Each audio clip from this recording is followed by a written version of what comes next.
Do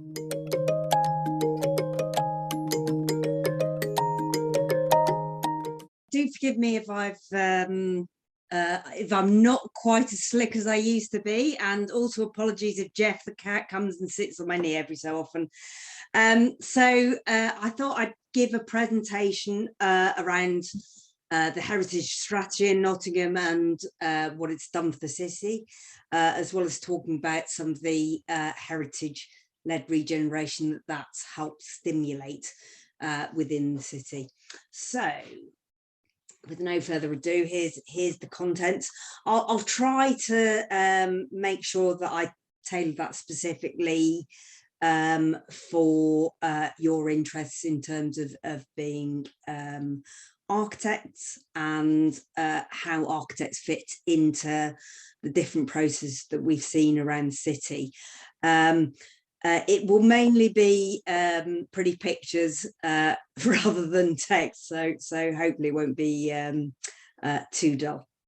Okay, so first of all, the starting point before I'd actually joined Nottingham City Council was the Nottingham Heritage Strategy, which was written by Locus Consulting from a commission from the Nottingham City Council.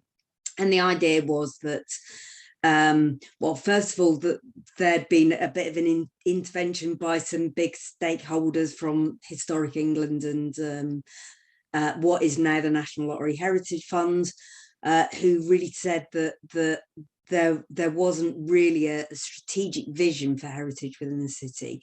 And so when we had the commission, this is what we thought the city should look like after the 15 years of vision. So the idea was that it's a long-running strategy. It's not just a few years. It's actually all about kind of stimulating opportunity, maximising what we can get out of heritage, and about constructive conservation, which is the idea that heritage needs to be fit for purpose and not necessarily just kind of kept in aspic as the very early days of the preservation movement were. So in terms of actually instigating the strategy, the council played the main leading role, but there was also a number of stakeholders who were involved in developing the strategy to start with.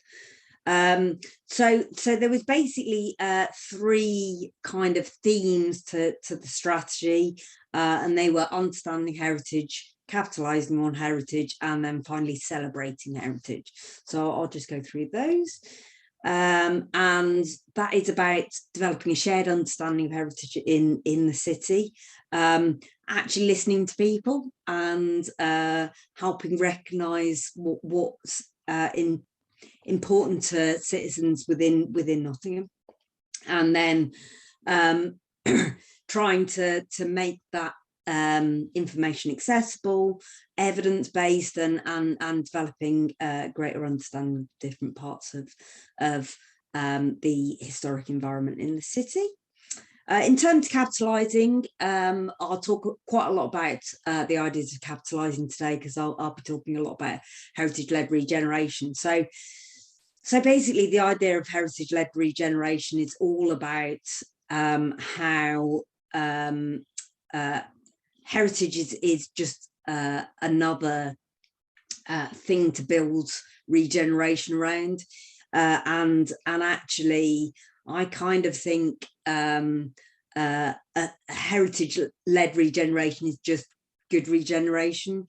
And actually, the more that we mainstream ideas around heritage management and make it part of general regeneration, the more people will understand in terms of placemaking that actually heritage is what makes our places locally distinctive and interesting, and it's why people want to go to see them, as well as, you know, really good contemporary architecture, but heritage is a really big part of that.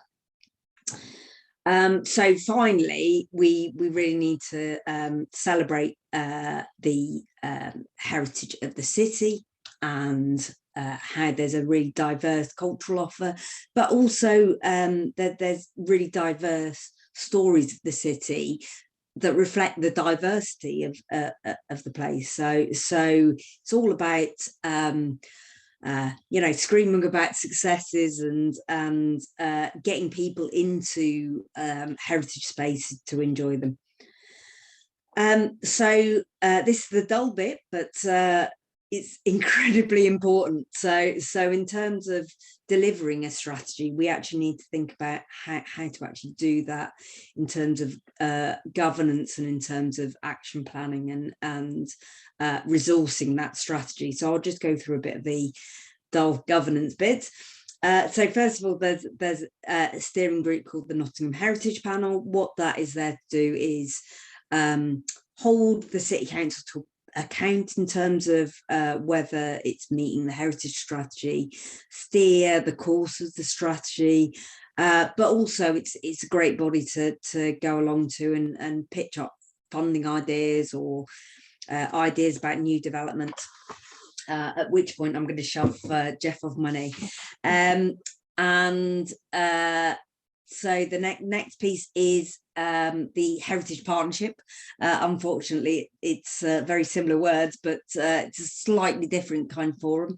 So the idea is that it's a community forum, because there's so many community groups who have an interest in heritage in terms of whether they've got a heritage project, whether they even recognise what they do as heritage, but you know, lots of community groups run out of historic buildings, for example. Many churches wouldn't see themselves as heritage organisations, but they certainly are. And the idea of the partnership was that if you bring people together and give them a way of communicating with each other, then actually it's kind of like it develops a kind of hive brain, where a hive mind, where those who have gone through a funded project can actually then support people who are right at the start of the process. And the final thing is the City of Nottingham Historic Buildings Trust.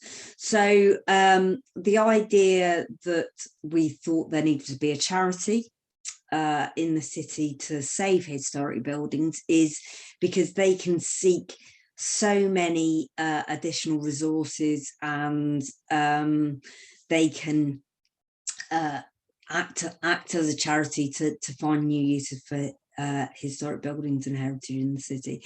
And that is just one of their projects at Borwell Hall Stables. And the picture at the bottom is where it's not quite such a happy building. So now I'll go on to heritage-led regeneration. So as I was saying before, heritage-led regeneration is using heritage to promote growth and kind of bring better outcomes for heritage, but also really help small local independent businesses, which many of us are all in the business of actually supporting small independent businesses. And so this is one example on Carrington Street, which was vacant until around 2018-19, and is now Elliot Mother Solicitors.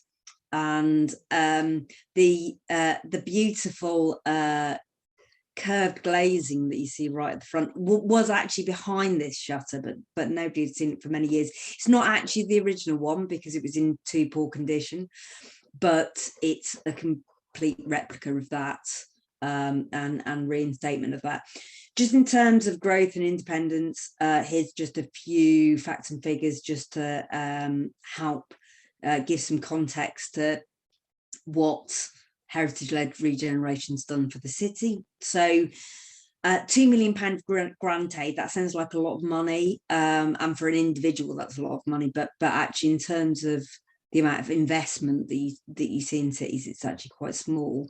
And through that, 80 SMEs have been engaged, 470 jobs have been created, and 3,500 square meters of commercial space have been brought into use.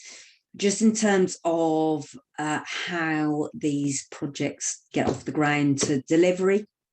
So in these projects, they're third-party grant projects. So the owner, tenant will commission an architect to make a design for them.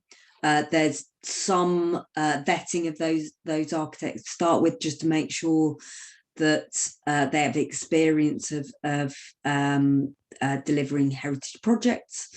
Then the architects tender a contractor. Once all of those are in, it's taken to a grants panel, and then once approved, they can schedule going on site, and then at the end of it, it had to be signed off by the conservation officer. So you can see there's quite a lot of involvement of architects within the project. In terms of the different schemes, the Heritage Action Zone is right in the city centre, Old Market Square, Later Market, and Stenton Market conservation areas.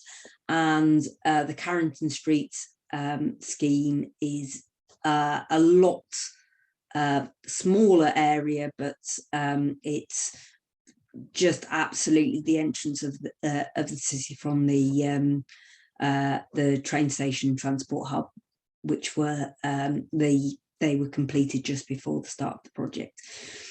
So in terms of the Carrington Street project, funded by the National Lottery Heritage Fund, you can see just over £0.85 million of investment.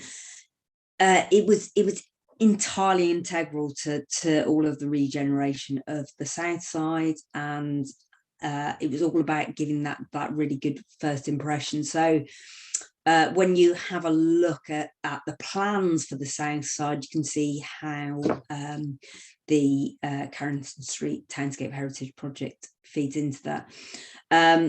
Interestingly, in terms of development of the project, you might remember previously Westfield did recommend, well, did try to apply, had a proposal to extend Broadmarsh back in the day, and their idea was to knock down the top half of Carrington Street from Canal Street up to Collins Street.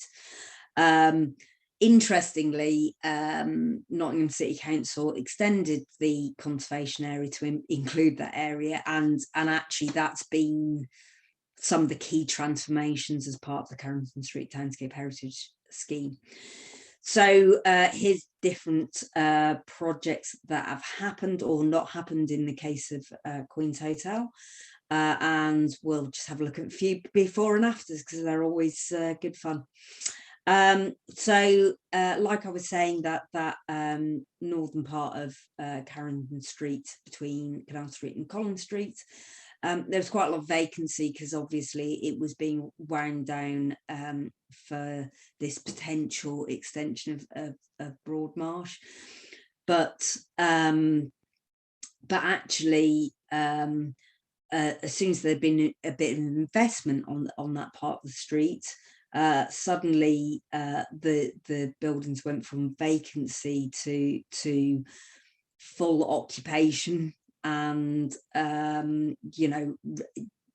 absolute renewal of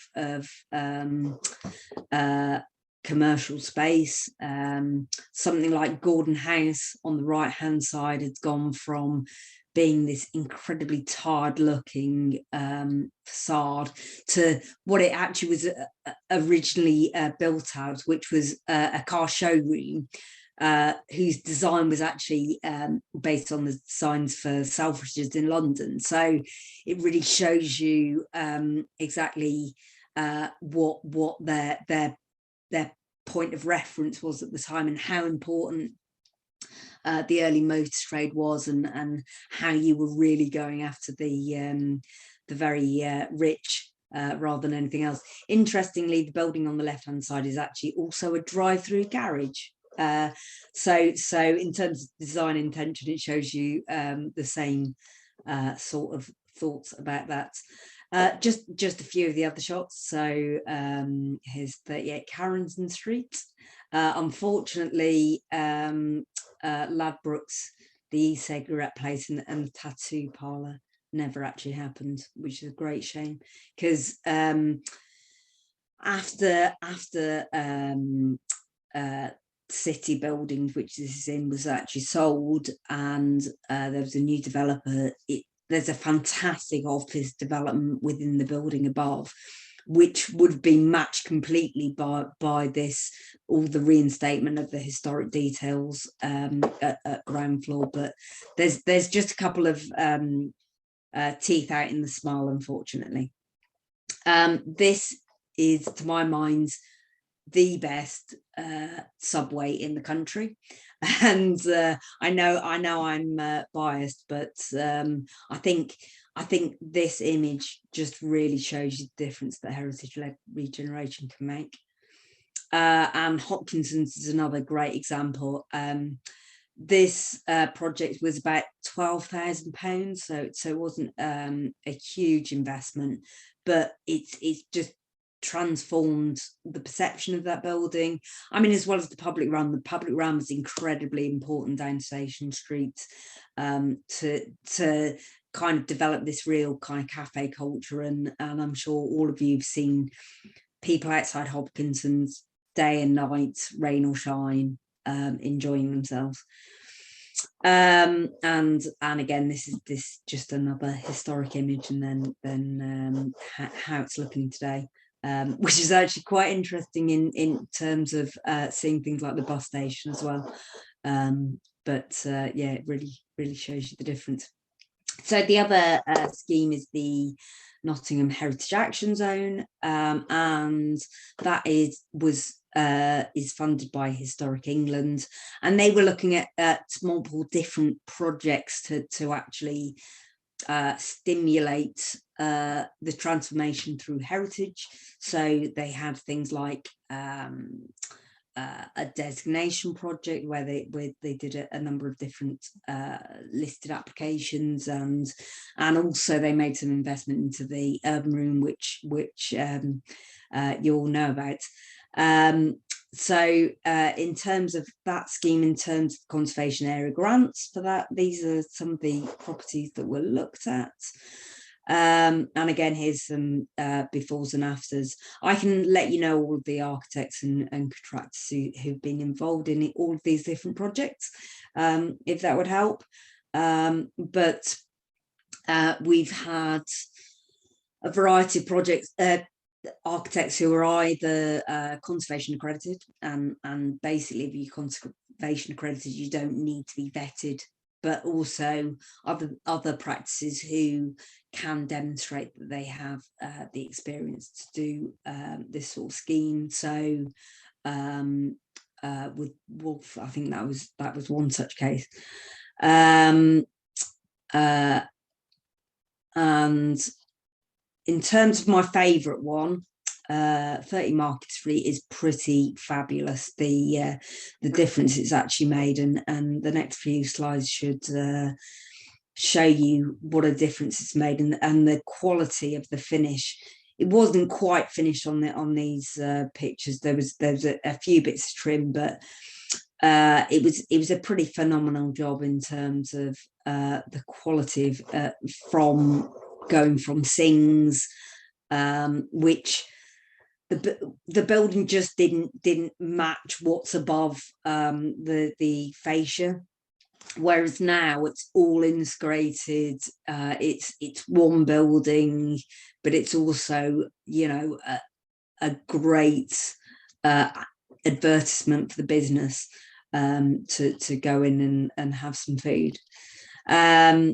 Here's a couple of more extra shots, and some of the fabric was still left. The cast iron columns, their original, the dentelated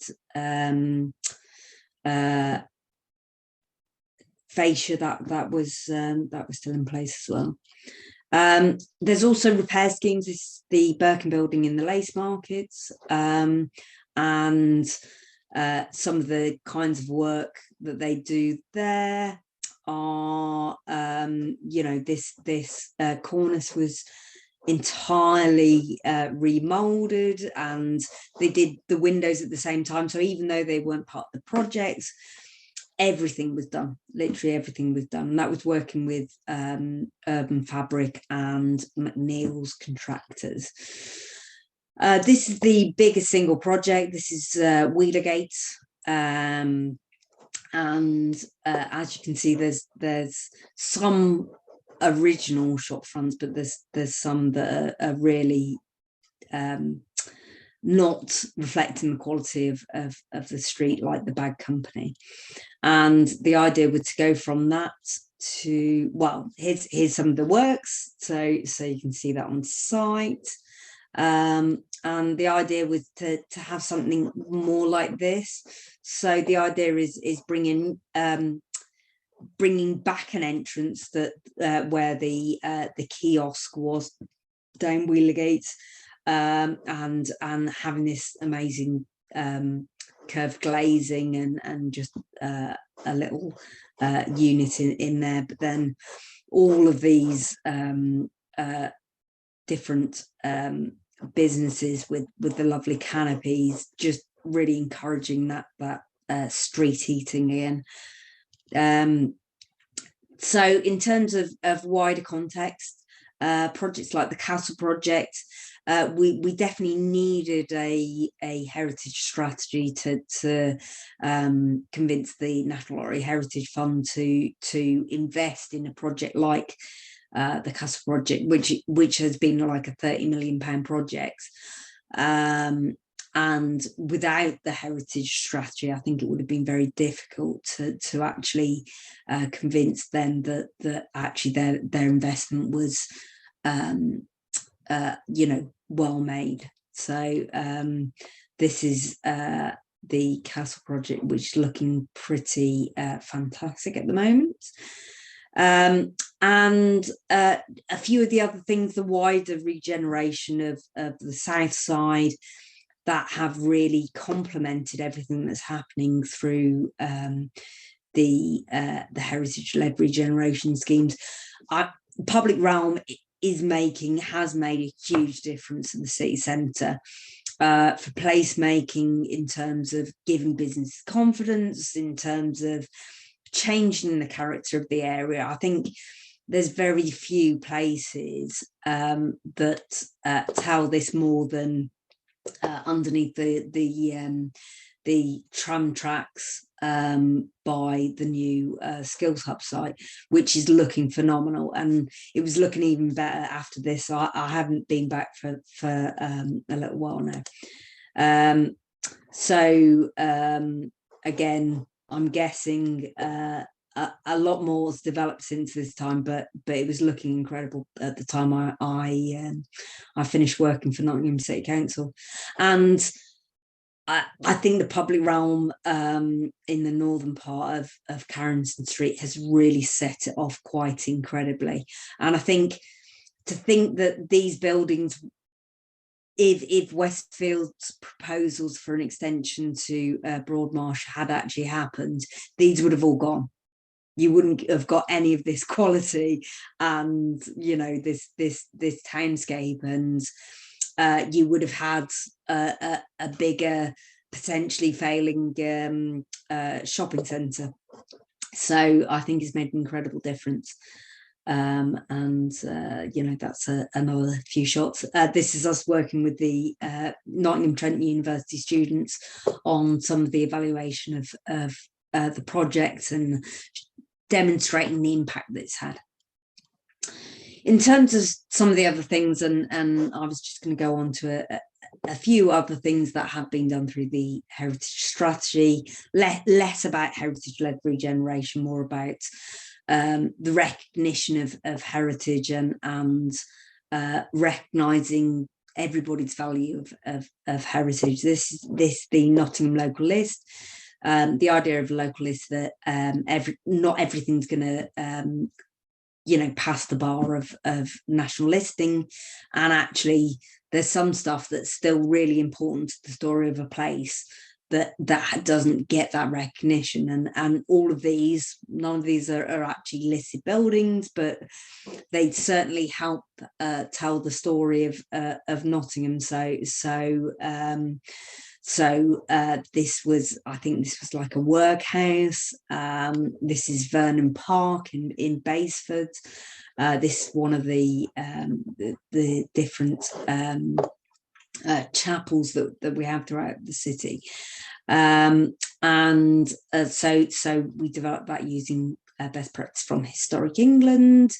And there's now a website with the ability to look at what's been added to the local list, what's been recommended to be added. In terms of the process, people can actually apply to have something listed, and there's clear criteria to have that done.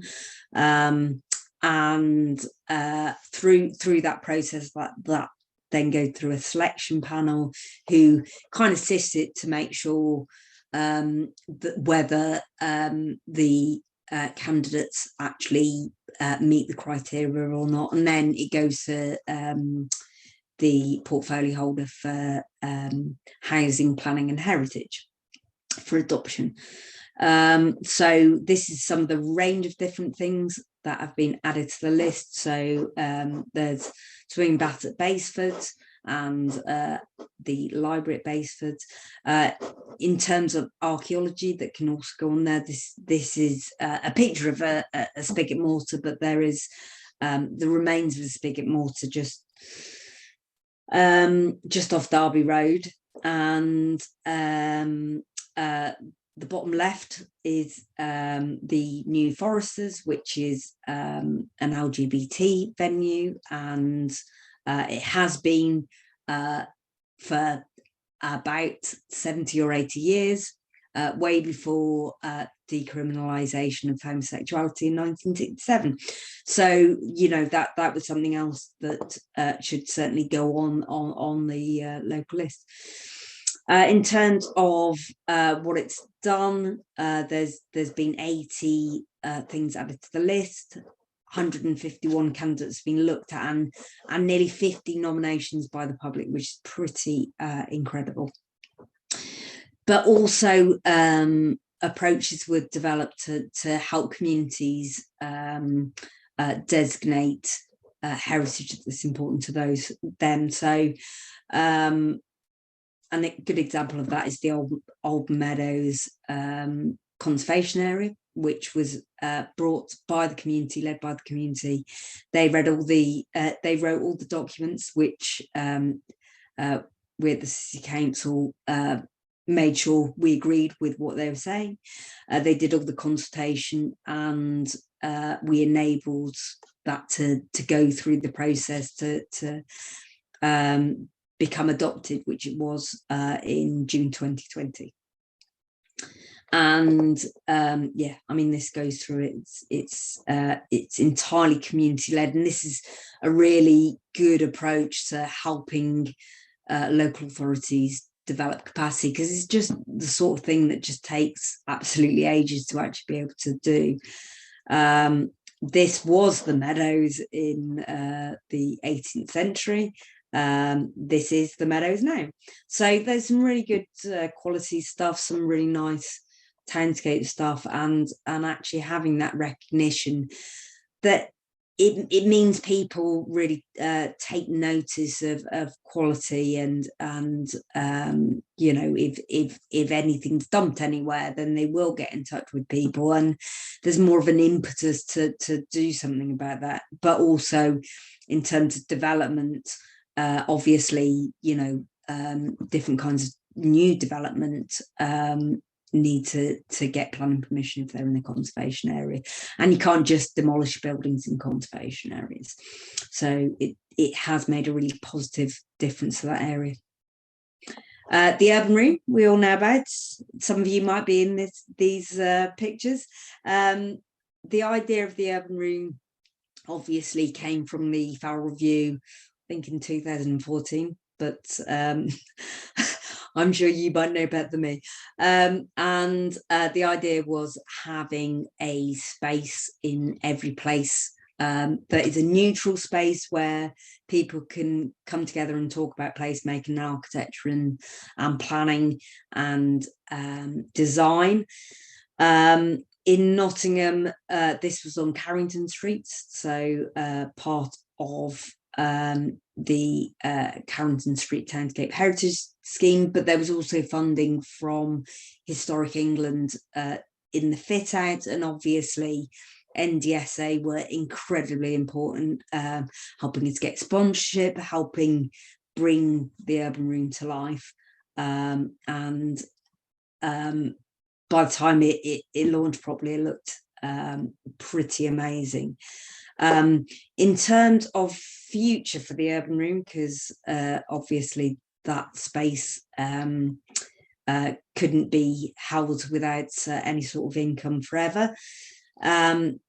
So we do have a lot of virtual resources, and Laura Alvarez, my former colleague and my friend, is incredible at the way that she's developed programs like CoPlace, thinking about digitally how we can connect with people, and we can connect with training and consultation and all of those sorts of things, and she's been incredible in the way that she's developed the design quality framework in the city, but also that sort of thought process led to things like the Broadmarsh Big Conversation, which happened last year.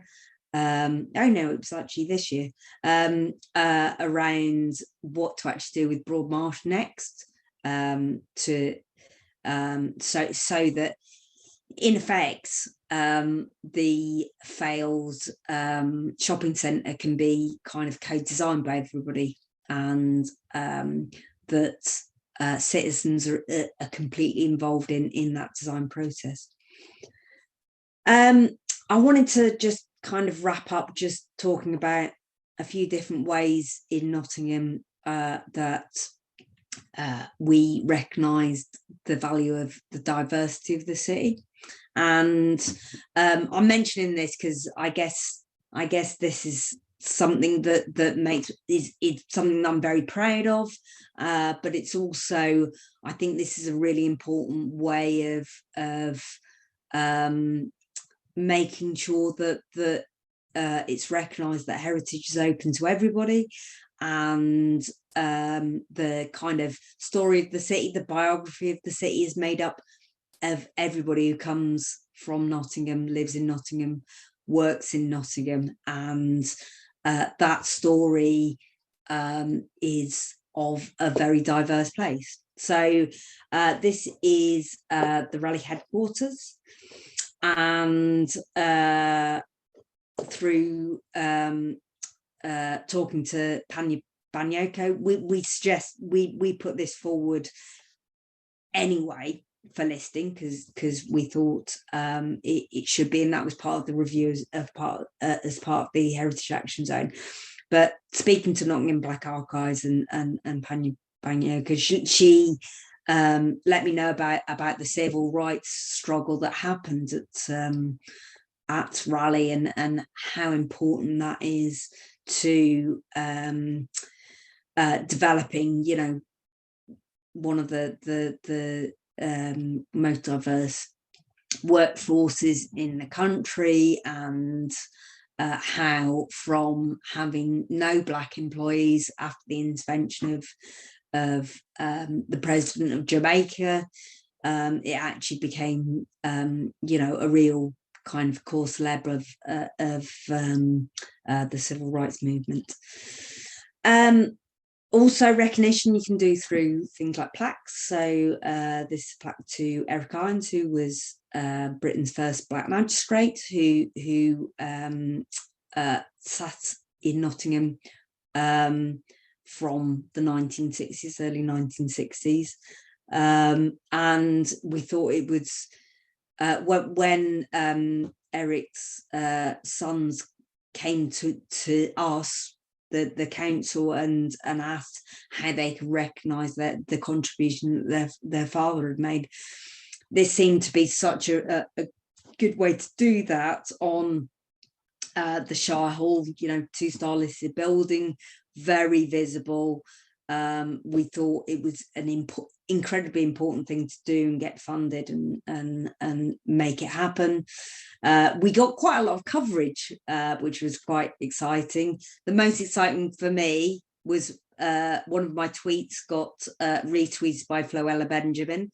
And that is one of my proudest moments as a heritage professional. But it's really, really important to think about diverse heritage. This is another one. This was me and Greg, who used to work for the City Council outside the New Foresters, which not only did we get added to the local list, but we also thought there should be recognition with Nottingham's first pink plaque to recognise LGBT plus history in the city and the contribution that LGBT people have made to the city as a whole. So in summary, it's kind of been an ambitious 15-year vision, and it's brought together lots of people in placemaking and creative framework within which we can understand, capitalise and celebrate heritage. I think probably I need to talk about what next in terms of, it's kind of these things are often, funding is often cyclical, and at the moment everything is coming towards the end of the cycle for funding heritage-led regeneration in the city. And in terms of where the heritage strategy can go next, the City of Nottingham Historic Buildings Trust is still in full flow, and still developing heritage at risk projects, still trying to lever in heritage funding to the city. And in the future, I think with their kind of connection to the community, I think they're going to be a really, really key thing in picking up the heritage strategy from kind of where I left it, and taking it and running with it, so that it can be taken to drive heritage for the next 9 years to get to the end of the 15 years. So that's the last slide, apart from if there's any questions. So what I might do is I'll stop sharing and we can have a question and answer.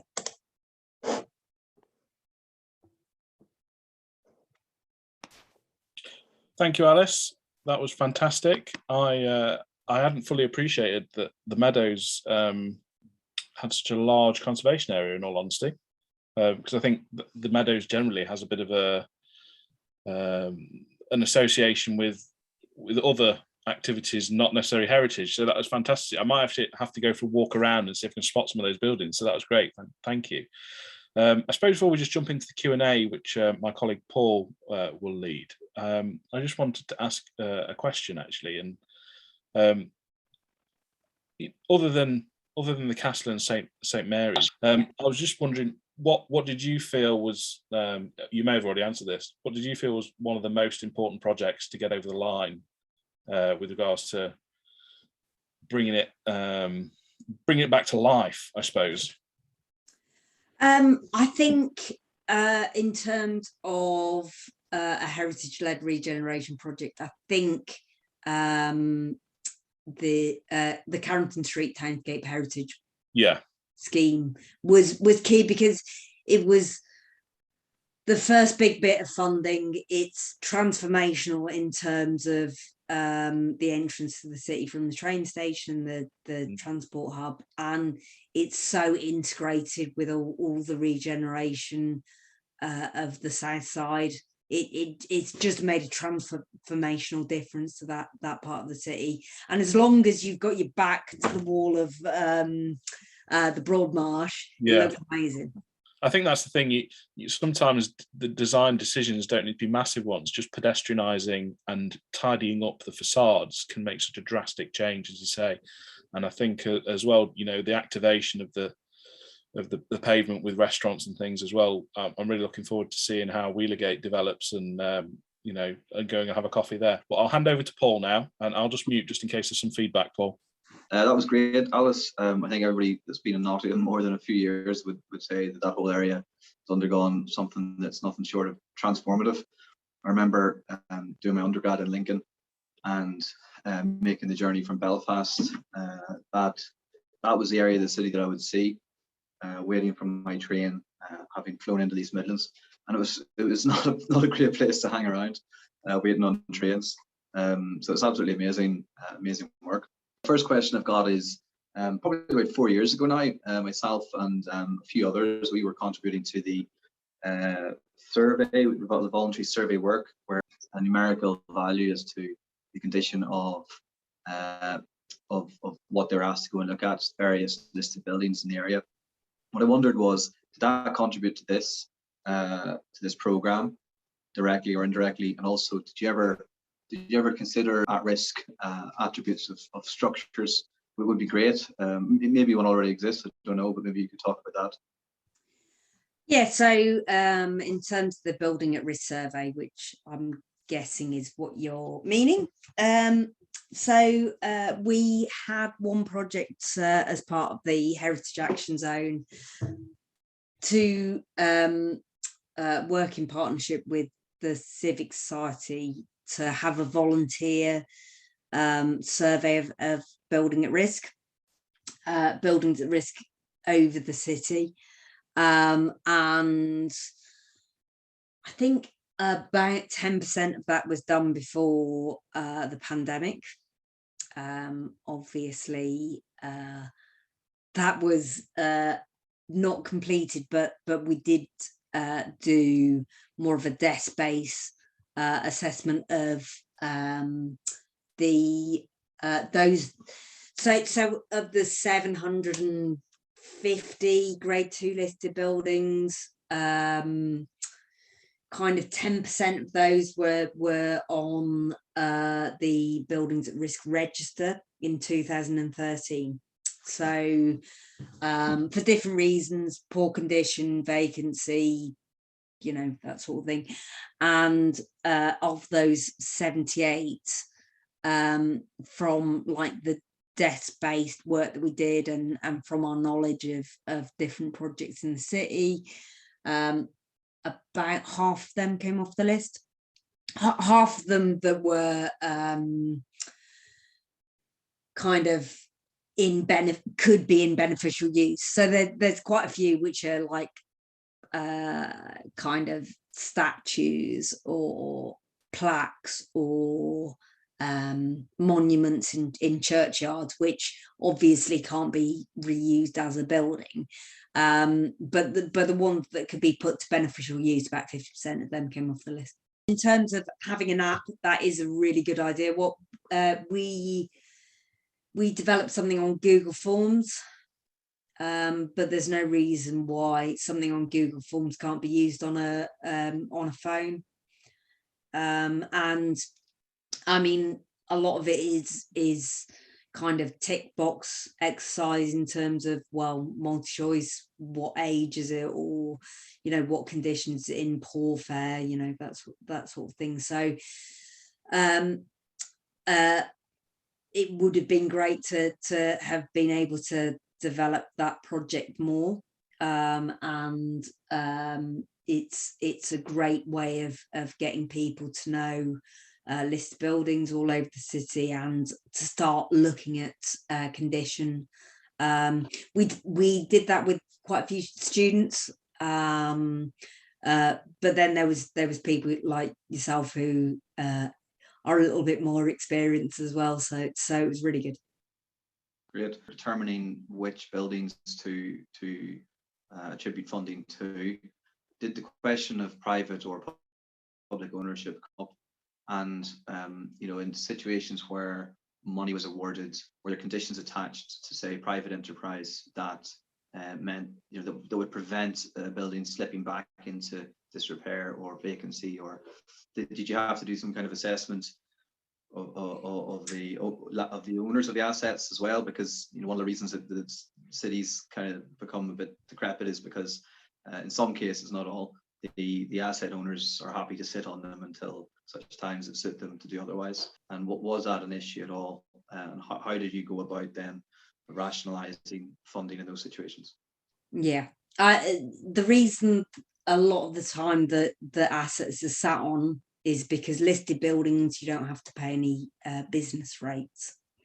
So that means that it's not costing anybody any money to sit on an asset. So they can often go downhill very, very fast. In terms of the conservation area grant schemes, they're third-party grant schemes. So they're pretty much always private owners. And there's always an element of private benefit in it, in terms of you are making a grant to a private owner. There always needs to be a contribution. In terms of the National Heritage Fund, buildings are prioritised before applications go in, to say what are the priorities in terms of condition and vacancy and that sort of thing. With the Heritage Action Zone, we identified issues and we identified areas that we'd like to focus on, but we didn't necessarily go into the same level of detail identifying individual buildings. And then when the schemes are actually running, there's kind of a mix between promotion of the scheme, taking advantage of opportunity. A lot of the time, a building that is vacant, somebody will be looking at projects to develop that business, or they want to fit out and reuse the building, so you can often take advantage of that, or take advantage of people who are putting in new shop fronts through the planning system. So there's a bit of that, and there's a bit of, sometimes it is just door knocking on Market Street. We knew Market Street was a real priority, so we literally knocked on all the doors, and we definitely got 2 or 3 additional projects through that.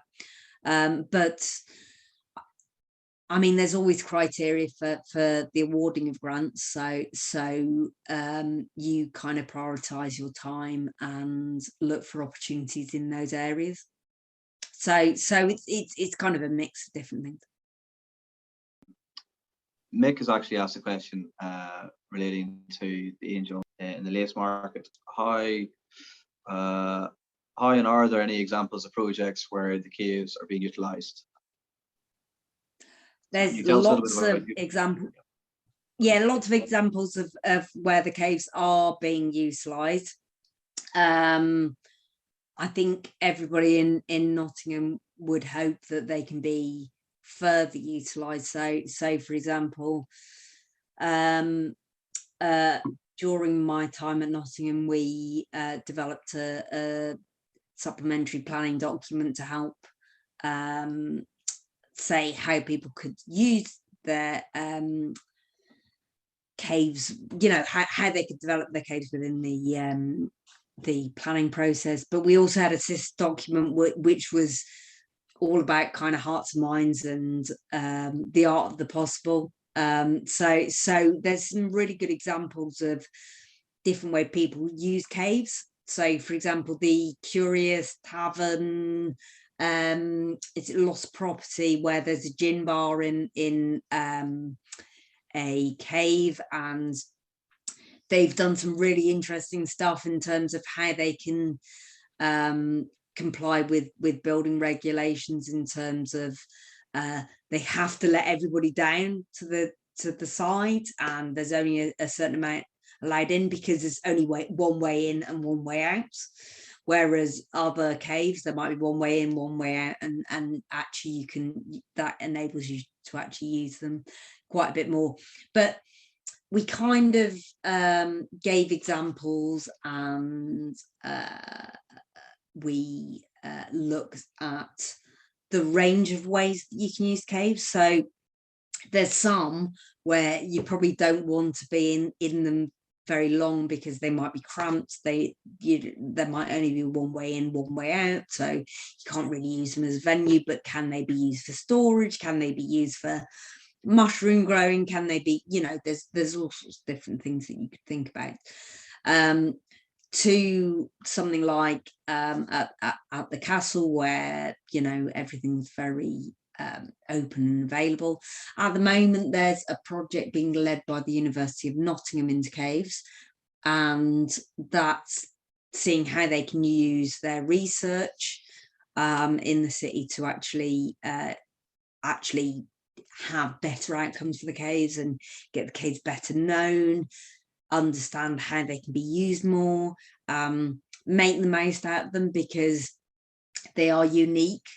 Having 900 caves built by people in a city is just crazy. Yeah, so I'd watch this space for what they're doing. I know the Nottingham project are very keen on the caves, and even they might think in the future whether that's something that's internationally important. I mean, it's certainly unique in the UK, so I think watch this space. Remotely on the High Street Heritage Action Zone up in Barrow-in-Furness. Just wondering what the sort of most difficult building owner scenario that you had to deal with was, and how you went about dealing with that. I've got a long list. I mean, there's often various different issues, and one of the trickier was actually the city council, which is a bit hard, but any big local authority, there is going to be very different agendas in different parts of the council, as you'd expect, really, and being able to develop a scheme that's actually deliverable in the current climates within local authorities is quite difficult. But in terms of difficulties in projects, the worst are usually when applicants don't want to pay their architects or contractors. That is always a nightmare, because we do like loads of due diligence. It's really important to make sure there's evidence that they can make their contribution to start with.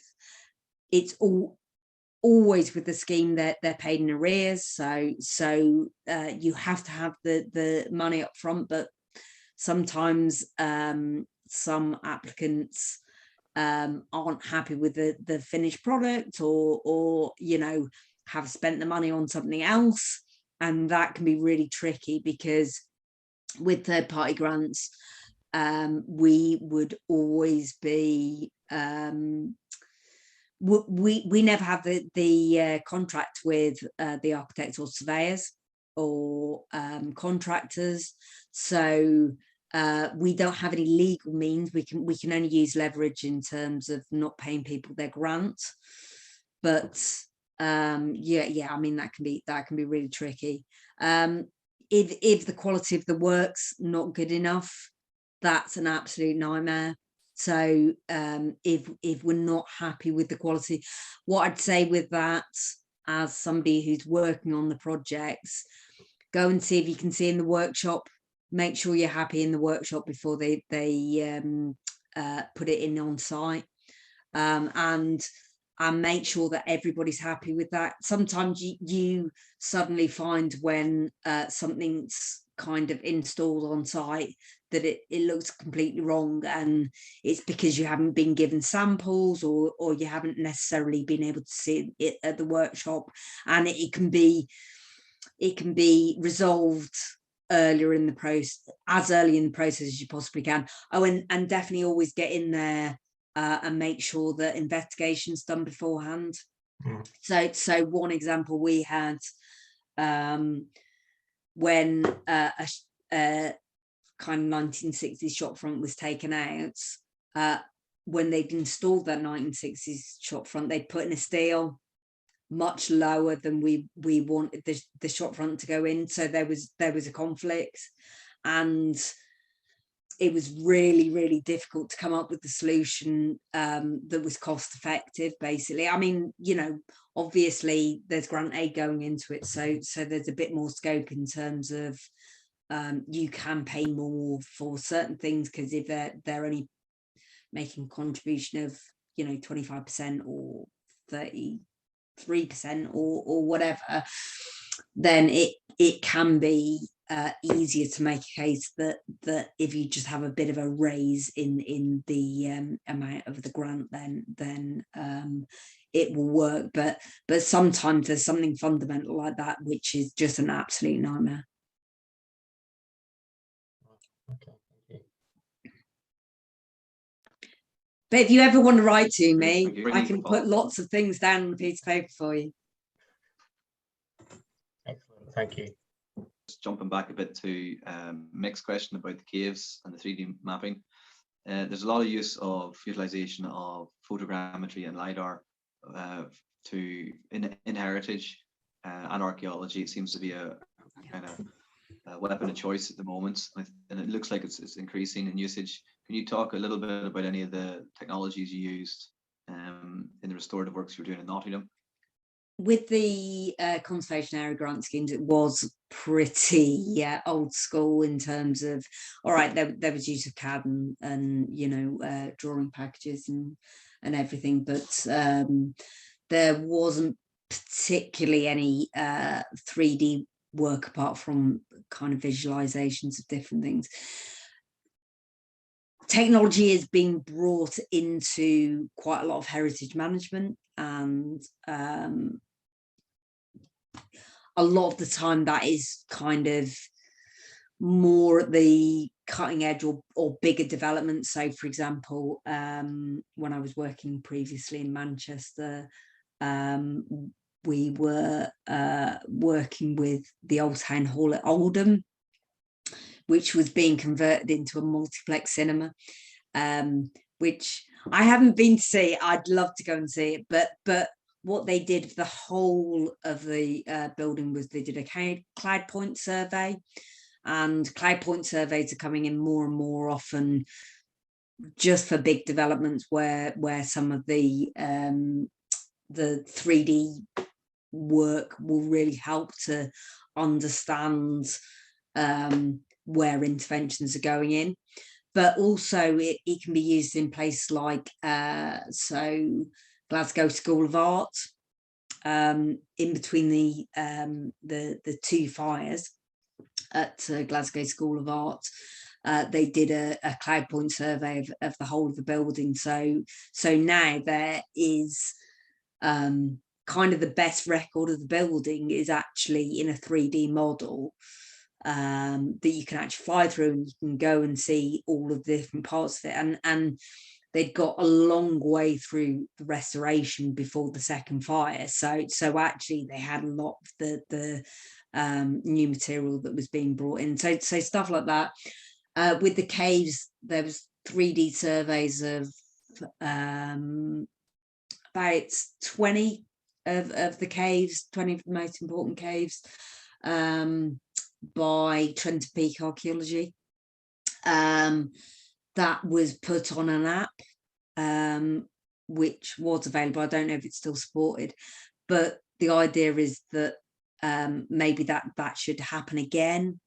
With caves, they kind of don't work particularly well in 2D, because actually they kind of go up and down and under different properties. So actually understanding them in 3D really helps in their management, but also helps make them a lot more accessible, and can be, in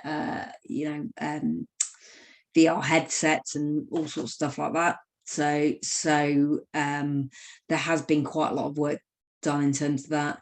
I mean, in terms of other technologies, stuff like BIM modeling, that sort of thing, that tends to just happen on the really big developments. Maybe you could tell us a little bit about something in your new role. Are you working on anything that might pique the interest of our participants this evening? Sure. So there's a lot of this type of heritage-led regeneration happening in the region.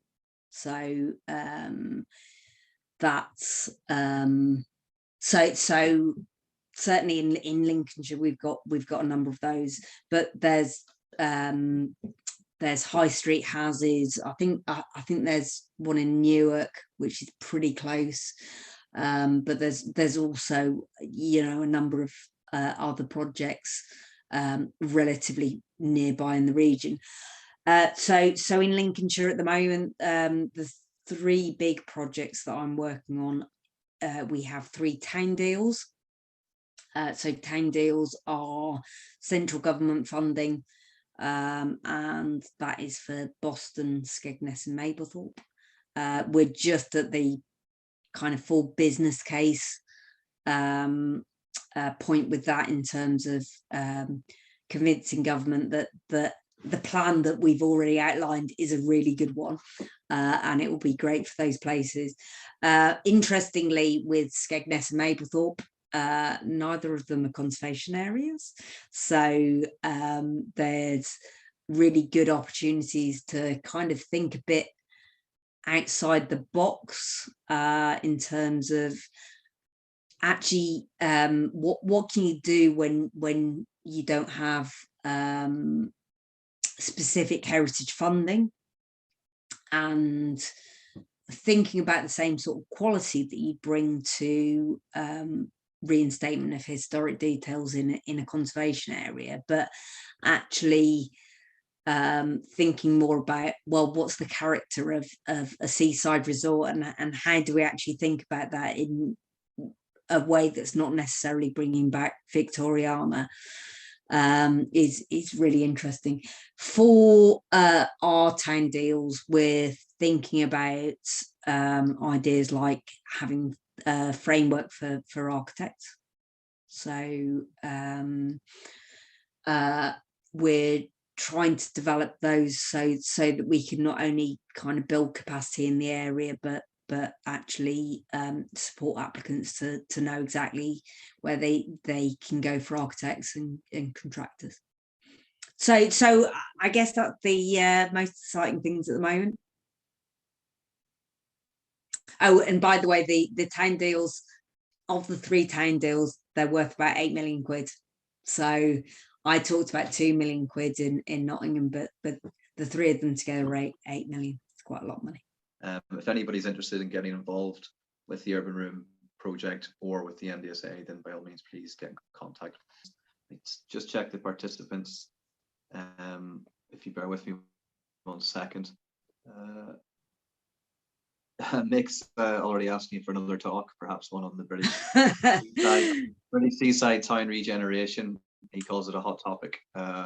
Well, absolutely. I'd like to bring back paddle steamers going down the coast, make it less of an end of the road place.